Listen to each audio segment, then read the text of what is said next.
আসসালামু আলাইকুম, সবাইকে স্বাগতম। গত ক্লাসে আমরা ম্যাট্রিক্সের প্রকারভেদ পড়ছিলাম, অনেকখানি পড়েছি। আজকে বাকি অংশটুকু আমরা পড়ব। তো চলো আমরা আজকে ক্লাসটা শুরু করি। প্রথমেই আমরা যেটা দেখতে পাচ্ছি সেটা হচ্ছে বিম্ব ম্যাট্রিক্স। বিম্ব ম্যাট্রিক্স বলতে আমরা কি বুঝি? প্রথমে একটু সংজ্ঞাটা লিখি।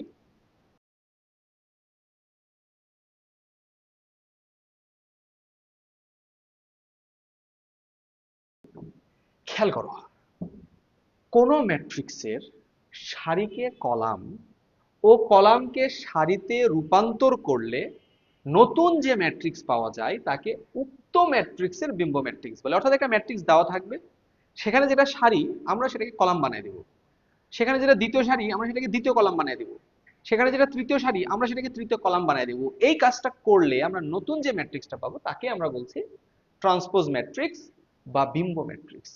মনে রাখবা, এই ট্রান্সপোজ ম্যাট্রিক্সকে রূপান্তরিত ম্যাট্রিক্সও বলা হয়। অর্থাৎ ট্রান্সপোজ বা বিম্ব ম্যাট্রিক্স মানে ট্রান্সপোজের বাংলায় হচ্ছে রূপান্তরিত, যে বিম্ব ম্যাট্রিক্সকে। আরেকটা ইনফরমেশন মনে রাখবা, মনোযোগ মনোযোগ খেয়াল করো। তাহলে সারিকে কলাম, কলামকে সারি বানালে যেটা পাচ্ছি সেটাই হচ্ছে বিম্ব ম্যাট্রিক্স। বিম্ব ম্যাট্রিক্সকে আমরা রূপান্তরিত ম্যাট্রিক্সও বলি। আর এ ম্যাট্রিক্সের বিম্ব ম্যাট্রিক্সকে আমরা এ ট্রান্সপোজ, এর উপরে একটা টি অথবা এর উপরে একটা প্রাইম দ্বারা প্রকাশ করি। আর আমি যদি একটা এক্সাম্পল দিই, খেয়াল করো। ধরো আমি বললাম এ একটা ম্যাট্রিক্স দেওয়া আছে 1 2 3 4 5 6। এবারে আমাদেরকে বলছে এ ট্রান্সপোজ কত। তোমরাই বলো। এ ট্রান্সপোজ মানে এ ম্যাট্রিক্সের বিম্ব ম্যাট্রিক্স। আর বিম্ব ম্যাট্রিক্স আমরা কিভাবে পাবো? সারিকে কলাম বা কলামকে সারি বানাবো। তাহলে আমি এই প্রথম সারিকে প্রথম কলাম বানাই ফেলি। খেয়াল করো, এই যে প্রথম সারি, প্রথম সারি, এটাকে আমরা প্রথম কলাম বরাবর লিখি। প্রথম কলাম বরাবর লিখি, তাহলে কি 1 2 3। এরপরে এই যে দ্বিতীয় সারি, এটাকে আমরা দ্বিতীয় কলাম বরাবর লিখি। তাহলে কি হবে? 4 5 6। এইটা লিখলে আমরা নতুন যে ম্যাট্রিক্সটা পাচ্ছি সেটাই হচ্ছে এই ম্যাট্রিক্সের ট্রান্সপোজ ম্যাট্রিক্স। ঠিক আছে, আশা করছি সবাই বুঝেছো। চলো আমরা এখানকার আরো একটা বৈশিষ্ট্য একটু লিখি, তার আগে আমি আরো একটা এক্সাম্পল প্র্যাকটিস করি। আমি এ ম্যাট্রিক্স ধরে নিলাম 1 2 3 4 5 6। আমি তোমাকে বলছি এ ট্রান্সপোজ কত, আরো একবার এ প্রাইম বলো। এই সারিকে কি বানাবা? কলাম, বা কলামকে সারি বানাও, যেভাবে তুমি টার্গেট করো সেটা তোমার ব্যাপার। সারিকে কলাম, তাহলে প্রথম সারিকে প্রথম কলাম, দ্বিতীয় সারিকে দ্বিতীয় কলাম, তৃতীয় সারিকে তৃতীয় কলাম বানায় ফেলবো। বানালে নতুন যে ম্যাট্রিক্স সেটাকে আমরা বলবো এই ম্যাট্রিক্সের ট্রান্সপোজ ম্যাট্রিক্স, বা এর উপর একটা প্রাইম চিহ্ন দিয়েও প্রকাশ করা যায়। এবারে আমি আরো একটা বৈশিষ্ট্য লিখি, একটু মনোযোগ দিয়ে খেয়াল করো।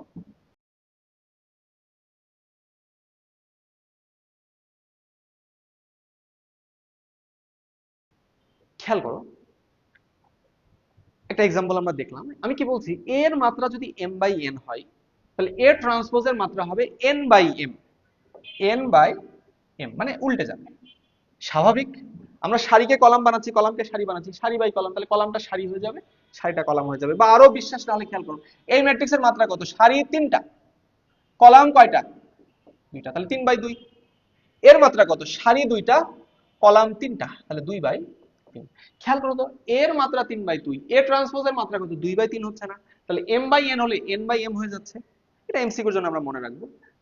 এরপরে বলছি যে সকল ভুক্তিতে, আচ্ছা এই দুটো বোঝার জন্য আমি আরেকটা এক্সাম্পল দিই। আমি এভাবে লিখি a11 a12 a13, a21 a22 a23 a31 a32 a33। এইটা হচ্ছে মনে করো আমাদের এ ম্যাট্রিক্স। আমরা কি করব? এ ট্রান্সপোজ লিখবো। তাহলে এ ট্রান্সপোজ কি হবে? এই সারিটা কলাম হয়ে যাবে, তাহলে কি হবে? a11 a12 a13। আচ্ছা এক্সাম্পল না লিখে আমি এখানে বলি আর আস্তে আস্তে বুঝাই, তাহলে বুঝতে পারবা। কি বলছে? যে সকল ভুক্তিতে i সমান j তারা অপরিবর্তিত থাকবে। অর্থাৎ এই যে ট্রান্সপোজ করলাম, আমরা অলরেডি ট্রান্সপোজ করলাম, এখানে আমরা দেখতে পাবো যে সকল ভুক্তিতে i সমান j তারা অপরিবর্তিত থাকে। এই যে 1 1 2 2 3 3 এরা ওই স্ব অবস্থানে থাকে। যেমন এখানে খেয়াল করো, এটা হচ্ছে a11, এটা হচ্ছে কি a22। এরা দুইজন আগেও যেখানে ছিল এখনো কিন্তু ওই একই পজিশনেই আছে। দেখো এখানে এটা a11 আর এটা কি a22, নাম একই, একই পজিশনে আছে। আর চেঞ্জ হচ্ছে কারা? a21 যেটা ছিল সেটা a12 তে চলে যাবে, মানে এরা দুইজন স্থান চেঞ্জ করবে। অর্থাৎ এ আই জে আর এ জে আই এভাবে স্থান পরিবর্তন করবে যখন আই সমান নয় জে। তাহলে এ ওয়ান টু কোথায় চলে আসবে? এ টু ওয়ান। দেখো আগের বার যেটা টু ছিল, টু তে কে ছিল বলো তো? এ ওয়ান টু না? এই টু দেখো এখন এ টু ওয়ানে আছে, মানে এই যে ওয়ান টু স্থান বিনিময় করলে এ টু ওয়ান হয়ে যায়, এটা এখন চেঞ্জ হয়ে ট্রান্সপোজে কোথায় চলে গেছে? এ টু ওয়ানে। দেখো এ টু আছে কোথায়? এখানে। এটার নাম কি? এ টু ওয়ান নয়? মানে এ আই জে কি হয়ে যাচ্ছে? এ জে আই হয়ে যাচ্ছে। তারপরে যে পাঁচ, এর পাঁচের নাম কি? A three one. A three one. এবার এটা তাহলে ওখানে কি হয়ে যাবে? এ ওয়ান থ্রি। কি হবে? এ ওয়ান থ্রি। দেখো পাঁচ কোথায়? এখানে। এটার পজিশন কত? এ ওয়ান থ্রি। মানে থ্রি ওয়ান ওয়ান থ্রি হয়ে গেছে। সেটাই বলছি, আই জে জে আই হয়ে যাচ্ছে। ঠিক আছে? আশা করছি সবাই এটা বুঝতে পেরেছো।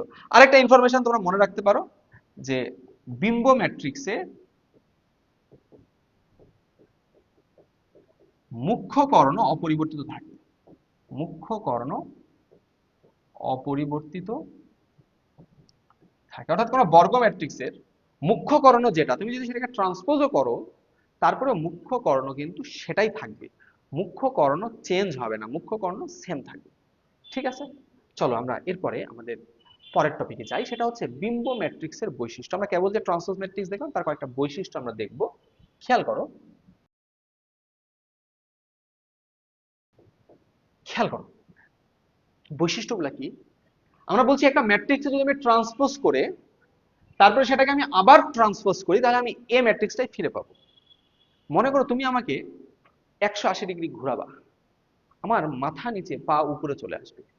তুমি যদি আমাকে আবার 180 ডিগ্রি ঘোরাও আমি কিন্তু সোজা হয়ে যাব। সেটাই, তুমি একবার ট্রান্সপোজ করে যদি আবার ট্রান্সপোজ করো তাহলে কি পাবা? এ ম্যাট্রিক্সকেই ফিরে পাবা।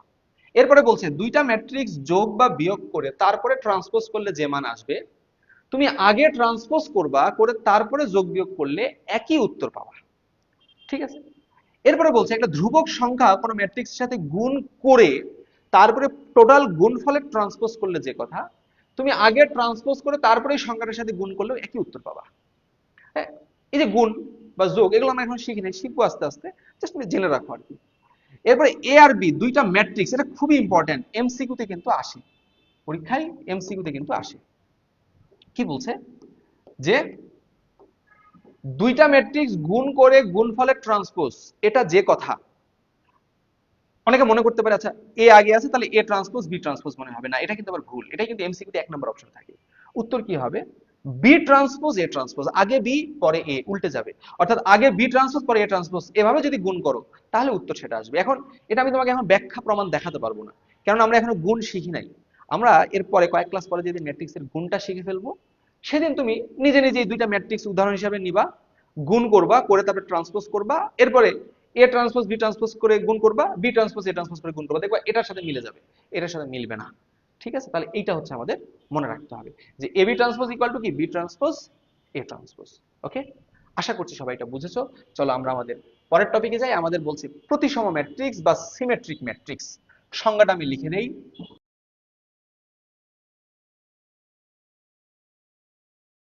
খেয়াল করো, একটি বর্গ ম্যাট্রিক্স যদি এর ট্রান্সপোজ ম্যাট্রিক্সের সমান হয়, অর্থাৎ একটা ম্যাট্রিক্স বর্গ হতে হবে অবশ্যই, তুমি যদি সেটাকে ট্রান্সপোজ করো, মানে বিম্ব ম্যাট্রিক্স যেটা আমরা একটু আগে দেখেছি, এটা করার পরেও যদি একই মান ফিরে পাও, মানে ওই ম্যাট্রিক্সটাই ফিরে পাও, তবে সেটাকে বলা হয় প্রতিসম বা সিমেট্রিক ম্যাট্রিক্স। ঠিক আছে? আমি যদি একটা উদাহরণ দেই তাহলে তোমরা ব্যাপারটা বুঝতে পারবা ভালো। খেয়াল করো, আমি এই যে যে ম্যাট্রিক্সটা লিখেছি এটা হচ্ছে একটা প্রতিসম ম্যাট্রিক্স। এটা কি ম্যাট্রিক্স? প্রতিসম। চলো দেখি প্রতিসম হয় কিনা। দেখো এটা একটা বর্গ ম্যাট্রিক্স। আমরা কি করব যে আমরা চেক করছি এটা প্রতিসম হয় কিনা। তাহলে আমরা কি করব? ট্রান্সপোজ বের করব। ঠিক আছে? ট্রান্সপোজ, ট্রান্সপোজ মানে কি? সারিকে কলাম বানাবো। তাহলে বলো এই সারিটাকে যদি আমি কলাম বরাবর লিখি তাহলে 1 2 3 এই বরাবর লিখবো আমরা, সারিকে কলাম বরাবর। এই সারিকে আমরা ওই কলাম বরাবর লিখবো, তাহলে 2 5 4। এই যে তৃতীয় সারি এটাকে আমরা তৃতীয় কলাম বরাবর লিখবো, তাহলে কি হবে? -3 4 6।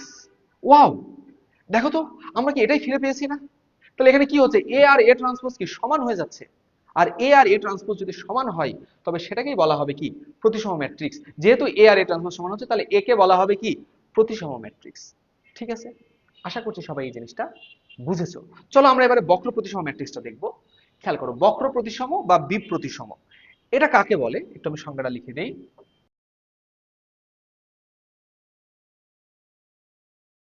খেয়াল করো কি বলছি, একটা ম্যাট্রিক্স, বর্গ ম্যাট্রিক্স, সেটা বক্র প্রতিসম বা ইংরেজিতে স্কিউ সিমেট্রিক ম্যাট্রিক্স হবে যদি A transpose equal to minus A হয়। তাহলে শর্তটা কি এবার? A transpose equal to minus A. আগের বার কি ছিল? A transpose equal to A, আর এবার হচ্ছে A transpose equal to minus A. আমি একটা উদাহরণ দিই, ব্যাপারটা ভালো বুঝতে পারবা।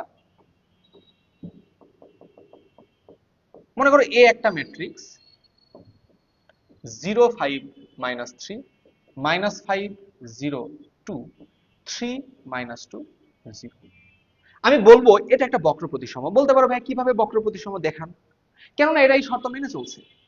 এটাকে ট্রান্সপোজ করলে মাইনাস এ হবে। চলো দেখি, এটা এ ম্যাট্রিক্স, আমরা এটা এক্সাম্পল লিখে ফেলেছি, এখন আমরা চেক করবো এটা বর্গ প্রতিসম, বক্র প্রতিসম হয় কিনা। তাহলে চলো এ, তুমি এ ট্রান্সপোজ বের করো। এ ট্রান্সপোজ কি হবে? সারিকে কি লিখবা? কলাম। তাহলে সারিকে যদি কলাম লিখো তাহলে কি হবে? 0 5 -3 -5 0 2, এই সারিকে কলাম, আর এই সারিকে এই কলাম বরাবর লিখবা। তাহলে সারিকে যদি কলাম বরাবর লিখো 3 -2 0। আচ্ছা, একটা কাজ করো, একটা মাইনাস কমন নাও। একটা মাইনাস কমন নিলে প্রত্যেকের থেকে মাইনাস কমন নিতে হবে। এখান থেকে মাইনাস কমন নিলে এটা 0ই থাকবে। -5 থেকে কমন নিলে কি থাকছে? 5। এখান থেকে নিলে কি হচ্ছে? -3।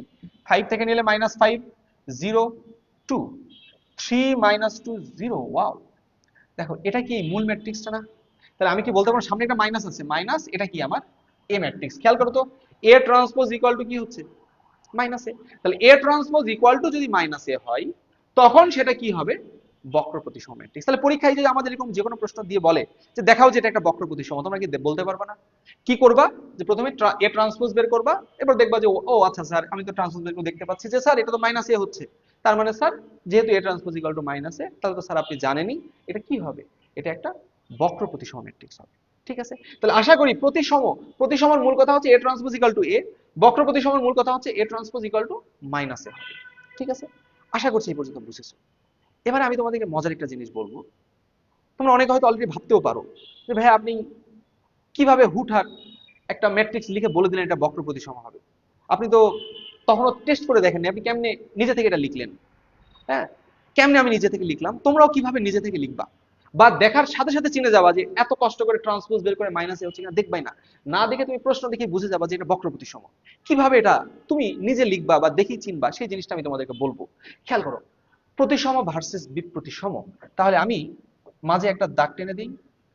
আমি এই পাশে প্রতিসম, বুঝতে পারছো, এই যে ভার্সেসের এই পাশে প্রতিসম, ওই পাশে কি? বিপ্রতিসম। প্রথমে আমি নিজে নিজে একটা এক্সাম্পল লিখি। আমি আবারও একটা এক্সাম্পল লিখছি।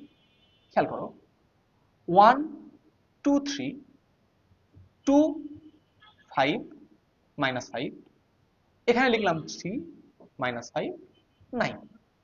ঠিক আছে? এটাই প্রতিসম। অলরেডি তোমরা ভিডিও পজ করে নিজে টেস্ট করে দেখো যে এটা প্রতিসম হবে। কেমনে আমি লিখলাম আমি বলছি। আমি একটা বিপ্রতিসম লিখবো। আমি এখানে 0 দিলাম, এখানে 2 দিলাম, এখানে -3 দিলাম, এখানে -2 0 5, এখানে 3 -5 0। আমি বলবো এটাও একটা কি? বক্র প্রতিসম। মানে কিভাবে লিখলাম আমি?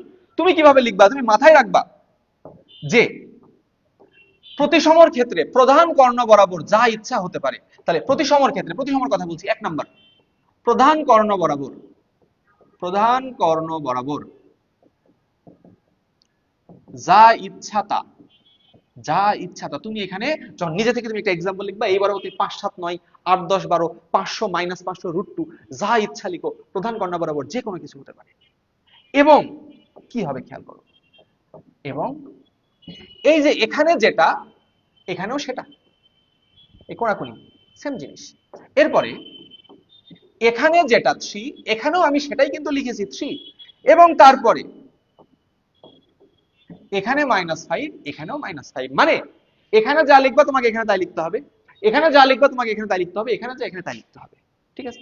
এবার তুমি নিজে লিখতে পারবা যে ও আচ্ছা ভাই কি বলেন আপনি, তো এটা খুবই সহজ। এখানে আমি 2 3 4 লিখলাম, এখানে আমি এ লিখলে আমাকে এখানেও এ লিখতে হবে। আমি যদি ভাইয়া এখানে বি লিখি আমাকে এখানেও ভাইয়া বি লিখতে হবে। আমি যদি এখানে সি লিখি আমাকে ভাইয়া এখানেও সি লিখতে হবে। হ্যাঁ, ঠিক ধরেছো, এটাই। এখন এটা তো আমি এভাবে বলছি, খাতায় কিভাবে আমি তোমাদেরকে, যেহেতু নোট করছো হয়তো তোমরা অনেকেই, কিভাবে তুমি নোট করবা সুন্দর করে, এই এই জিনিসটাকে ভাষায় কিভাবে লিখবা সেটা আমি বলে দিই। এখানকার ভাষাটা হবে এরকম। 2 নাম্বার, এ আই জে সমান এ জে আই লিখবো। মানে এ আই জে আর এ জে আই সমান করে লিখবো। কি বললাম ভাইয়া? ভাইয়া এটার নাম কি বলতো? A12, এটা কি A13, এটা কি A21 এটা A22 এটা কি A23 এটা হচ্ছে A31 A32 A33 আমি বলছি ij হবে মানে 12 আর 21 কি হবে সমান হবে দেখো A12 A21 সমান হয়েছে A13 A31 এই যে 31 এরা দুজন কি সমান হয়েছে A23 A32 মানে ij ji এরা কি হবে সমান হবে আশা করি তুমি দেখলেই চিনবা তাহলে তুমি যখন প্রশ্নে বলবে এটা কি প্রতিসম কিনা তুমি চোখে দেখবা আচ্ছা প্রধান কর্ণ বাদ এখানে যা হয় হোক এটা কি সমান হ্যাঁ সমান এটা কি সমান হ্যাঁ সমান এটা কি সমান হ্যাঁ সমান তাহলে এটা কি হবে প্রতিসম হবে এবার আসলে বক্র প্রতিসম মনে রাখবা বক্র প্রতিসমতে প্রধান কর্ণ বরাবর অলওয়েজ জিরো হতে হবে অলওয়েজ কি হতে হবে জিরো তাহলে এক নাম্বার প্রধান কর্ণ বরাবর সর্বদা জিরো হবে প্রধান কর্ণ বরাবর সর্বদা শূন্য হবে যদি কখনো দেখো প্রধান কর্ণ বরাবর শূন্য নাই আর বলছে এটা বক্র প্রতিসম হবে কিনা চোখ বন্ধ করে না প্রধান কর্ণ বরাবর শূন্য না হলে এটা বক্র প্রতিসম জীবনেও সম্ভব না ঠিক আছে আশা করছি বুঝেছো এবার আসো 2 নাম্বার এবার একটা কি হবে ভাই এই যে তুমি একটু লক্ষ্য করলে দেখবা ভাই এখানে আমি 2 লিখেছি এখানে -2 লিখেছি এখানে -3 লিখেছি এখানে +3 লিখেছি এখানে 5 লিখেছি এখানে -5 লিখেছি অর্থাৎ আমি একটু কালার চেঞ্জ করে লিখি হ্যাঁ এখানে ধরো আমি এই কালার লিখি তাহলে তোমরা বুঝতে পারবা -3 3 আর এখানে ধরো নীল কালার লিখলাম 5 -5 তাহলে এগুলো কি হচ্ছে দেখো i j j i মানটা সেম কিন্তু চিহ্ন কি বিপরীত এখানে প্লাস হলে এখানে মাইনাস এখানে মাইনাস হলে এখানে প্লাস এখানে প্লাস হলে এখানে মাইনাস তাহলে আমি যদি তোমাকে বলি ভাই তুমি নিজে একটা লিখো তুমি চোখ বন্ধ করে কি করবা যে আচ্ছা ভাই আপনি বিপ্রতিসম বলছেন না তাহলে তো ভাই প্রধান কর্ণ বরাবর 0 লিখবো ভাই আমি যদি ভাই এখানে a লিখি ভাই এখানে আমাকে মাইনাস এ লিখতে হবে ভাই আমি যদি এখানেই -b লিখে ফেলি আমাকে এখানে +b লিখতে হবে আমি এখানে -c লিখলে +c মানে চিহ্ন উল্টা করে করে আমাকে লিখতে হবে তাহলে খাতায় আমি নোট করার জন্য সুবিধার্থে কিভাবে লিখবো যে aij মানে এটা আর aji এরা সমান কিন্তু চিহ্ন কি বলো বিপরীত তাহলে সামনে এটা কি দিয়ে দিলাম মাইনাস ঠিক আছে ভাইয়া আশা করছি তুমি নিজেই এখন থেকে বিপ্রতিসম প্রতিসম নিজে থেকে লিখতে পারবা ঠিক আছে আশা করছি সবাই জিনিসটা বুঝতে পেরেছো চলো আমরা কয়েকটা প্রশ্নের উত্তর করি বলছে কে এর মান কত হলে ম্যাট্রিক্সটি প্রতিসম হবে কে এর মান কত হলে ম্যাট্রিক্সটি প্রতিসম হবে তোমরাই বলো প্রতিসম কি বলছে প্রতিসম প্রতিসম মানে কি প্রধান কর্ণ বরাবর যা ইচ্ছা তা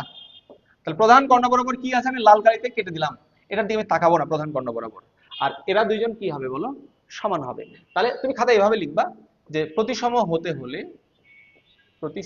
হলে কি হবে এটা আর এটা সমান হবে তার মানে a12 সমান a21 হবে তাহলে এটার মান কত k-1 এটার মান কত 2k + 3 এরা দুইজন কি হবে বলো সমান তাহলে তোমরাই আমাকে বলো 2k - k এই k ওই পাশে গেল এই 3 এই পাশে আসলো তাহলে কি হবে -1 -3 তাহলে অতএব k = কত -4 তাহলে এটাই হবে আমাদের অ্যানসার k এর মান যদি -4 হয় তবে এটা কি হবে প্রতিসম বিশ্বাস হলে এখানে k এর মান -4 বসাও বসায় ক্যালকুলেশন করে দেখো এটা কি হবে প্রতিসম ঠিক আছে আশা করছি সবাই বুঝেছো এরপর দেখো ভাই কি বলছে ম্যাট্রিক্সটি বিপ্রতিসম কিনা যাচাই করো বিপ্রতিসম কিনা দেখো আমি তোমাকে বলেছিলাম বিপ্রতিসম হতে হলে প্রধান কর্ণ বরাবর কি হতে হবে 0 হতে হবে প্রধান কর্ণ বরাবর এটা 0 এটা 0 এটাও 0 শর্ত মেনেছে এরপরে আসো এইটা আর এইটা সেম কিন্তু চিহ্ন বিপরীত দেখো একটা 1 আর একটা কি -1 হয়েছে তাহলে ঠিক হয়েছে এখানে -2 এখানে কি +2 মিলেছে +3 -3 মিলেছে তাহলে এটা কি প্রতিসম বিপ্রতিসম বা বক্র প্রতিসম হবে ঠিক আছে আশা করছি বুঝেছো চলো পরেরটা কি বলছে ম্যাট্রিক্সটি বিপ্রতিসম হলে a + b + c + d এর মান কত বলো বিপ্রতিসম হতে হলে আমি একটু আগে বলেছি প্রধান কর্ণ বরাবর কি হতে হবে প্রধান কর্ণ বরাবর 0 হতে হবে মানে কি এই তিনটার মানে কি হবে এই তিনটার মানে 0 হবে তাহলে a এর মান 0 b এর মান 0 c এর মান 0 আর d এর মান কি হবে বলো d এই যে কোণাকুণি এইটার সমান কিন্তু চিহ্ন বিপরীত এখানে -7 হলে এখানে কি হবে 7 তাহলে d এর মান কত +7 যোগ বিয়োগ করলে সর্বসাকুল্যে কি থাকবে বলো +7 আশা করছি এটা সবাই বুঝেছো চলো পরের প্রশ্নটা কি বলছে দেখাও যে a ও b দুটি প্রতিসম ম্যাট্রিক্স হলে ab - ba এটাও একটা বিপ্রতিসম ম্যাট্রিক্স হবে তাহলে a আর b কি ম্যাট্রিক্স বলো প্রতিসম প্রতিসম মানে কি প্রতিসম মানে হচ্ছে আমি একটু শর্টে লিখি প্রতিসম মানে a ট্রান্সপোজ = a হবে আর b প্রতিসম মানে কি b প্রতিসম মানে a ট্রান্সপোজ = -a হবে চলো আমরা ক্যালকুলেশনটা করি আমাকে বলে দিচ্ছে a কি প্রতিসম তাহলে আমি এখান থেকে কি লিখতে পারবো এ ট্রান্সপোজ ইকুয়াল টু এ, এটা দেওয়া আছে প্রশ্নে, যেহেতু প্রশ্নে বলাই আছে এটা কি প্রতিসম, তাহলে দেওয়া আছে এ ট্রান্সপোজ ইকুয়াল টু এ। একইভাবে বি ট্রান্সপোজ, বিও একটা প্রতিসম, তাহলে বি ট্রান্সপোজ ইকুয়াল টু কি বি। এবারে কি বলছে এবি মাইনাস বিএ, এই ম্যাট্রিক্সটা কি হবে, তাহলে আমি এবি মাইনাস বিএ এর ট্রান্সপোজ বের করে দেখবো যে কি উত্তর আসে। তাহলে এখন এবি মাইনাস বিএ, এটার আমি কি বের করতে চাচ্ছি বলো, ট্রান্সপোজ। আমি তোমাদেরকে ট্রান্সপোজের ধর্ম দেখেছি, দুইটা ম্যাট্রিক্স যোগ বিয়োগ আকার হয়ে তার উপরে ট্রান্সপোজ মানে কি পৃথক পৃথক ভাবে ট্রান্সপোজ করে যোগ বিয়োগ, তাহলে ট্রান্সপোজ একবার এর একবার এর, তাহলে আমি কি এভাবে লিখতে পারবো না, এবি এর উপরে ট্রান্সপোজ মাইনাস বিএ তার উপরে ট্রান্সপোজ। আমি বলেছি দুইটা জিনিস গুণ আকারে থেকে তার ট্রান্সপোজ করলে এ বি ট্রান্সপোজ মানে কি বি ট্রান্সপোজ এ ট্রান্সপোজ, উল্টে যায়, এটা আগে ওইটা পরে যায়, তাহলে কি হবে বলো, b transpose into a transpose. এরপরে এখানে কি হবে বলো, মাইনাস বি এ, তাহলে এটা উল্টে যাবে, তাহলে কি হবে এ ট্রান্সপোজ বি ট্রান্সপোজ, এটা হবে ঠিক। তাহলে এবারে খেয়াল করো, আমার এ ট্রান্সপোজের মান কত দেওয়া আছে, এ ট্রান্সপোজের মান দেওয়া আছে এ, বসায় দাও। বি ট্রান্সপোজের মান কত দেওয়া আছে বি, আমি পেয়েছি, এ ট্রান্সপোজের মান এ, বি ট্রান্সপোজের মান বি, তাহলে এটাও কি হবে বলো, এ ট্রান্সপোজের মান এ, বি ট্রান্সপোজের মান বি, তাহলে কি আসলো ভাই B A minus A B. আমি যদি এখান থেকে একটা মাইনাস কমন নেই, কমন নিলে কি হবে বলো তো, A B minus B A হবে না, খেয়াল করো, মাইনাস কমন নিলে A B minus B A. একটু মনোযোগ দাও ভাই, এই যে A B minus B A, এটাকে ট্রান্সপোজ করে তুমি কি পেয়েছো, ওইটাই ফিরে পেয়েছো, কিন্তু সামনে কি আছে মাইনাস। আমি বলেছিলাম যদি এ ট্রান্সপোজ করে এই ফিরে পাও তাহলে প্রতিসম, এটাকে ট্রান্সপোজ করে যদি এটাই ফিরে পাইতা প্রতিসম, কিন্তু তার আগে যদি মাইনাস চলে আসে তখন কি হবে বিপ্রতিসম, তাহলে এটাকে ট্রান্সপোজ করে কি পেয়েছো ওইটাই পেয়েছো, সামনে কি আছে মাইনাস, তাহলে এটা কি হবে বিপ্রতিসম বা বক্র প্রতিসম, তাহলে অতএব বিপ্রতিসম, তাহলে বিপ্রতিসম দেখাইতে বলেছে, দেখানো হয়ে গেল, অতএব বিপ্রতিসম হবে, দেখানো হলো। ঠিক আছে, আশা করছি সবাই এই ম্যাথটা ভালোভাবে বুঝতে পেরেছো। চলো আমরা পরের টপিকে যাই, সেটা হচ্ছে উপম্যাট্রিক্স। উপম্যাট্রিক্স আজকের আমাদের লাস্ট টপিক। উপম্যাট্রিক্স জিনিসটা কি খেয়াল করো, উপম্যাট্রিক্স হচ্ছে কোনো একটা ম্যাট্রিক্স থেকে যতভাবে ম্যাট্রিক্স লেখা যায় সেগুলাই হচ্ছে কি উপম্যাট্রিক্স। তাহলে আমি সংজ্ঞাটা লিখি, একটু খেয়াল করো।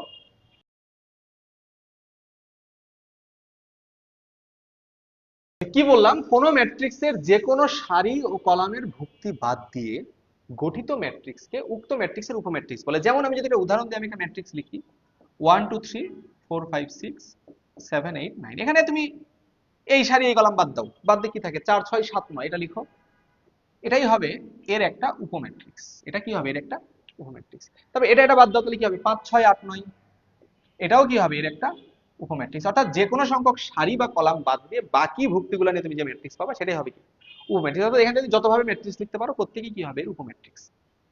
অনেকটা ওই যে তোমরা 9 10 এর সেট উপসেট পড়েছো সেরকম ম্যাট্রিক্সের উপম্যাট্রিক্স। তবে পার্থক্য একটা, সেটা হচ্ছে উপসেটের বেলায় কোনো ম্যাট্রিক্স নিজেই নিজের একটা উপসেট হতে পারতো, সরি সেটের বেলায় কোনো সেট নিজেই নিজের একটা কি হতে পারতো উপসেট, কিন্তু ম্যাট্রিক্সের বেলায় এরকম হবে না যে নিজেই নিজের উপম্যাট্রিক্স না।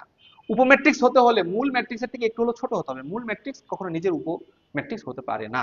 তাহলে আমরা একটা তথ্য লিখতে পারবো যে কোনো মূল মানে উপম্যাট্রিক্স মূল ম্যাট্রিক্সের সমান হতে পারে না। তাহলে ভাই কি বললাম, উপম্যাট্রিক্স কখনো মূল ম্যাট্রিক্সের সমান হবে না, অর্থাৎ একটু হলো ছোট হবে, মানে এটাই উপসেটের সাথে পার্থক্য। এই হচ্ছে আমাদের আজকের আলোচনার টপিক। আমাদের আরো কিছু সংজ্ঞা বাকি আছে এবং জটিল সংখ্যা রিলেটেড সব জটিল ম্যাট্রিক্স, হার্মিশিয়ান ম্যাট্রিক্স, বিহার্মিশিয়ান, এগুলো আমরা আলোচনা করব আগামী ক্লাসে। সে পর্যন্ত সবাই ভালো থাকো, আসসালামু আলাইকুম।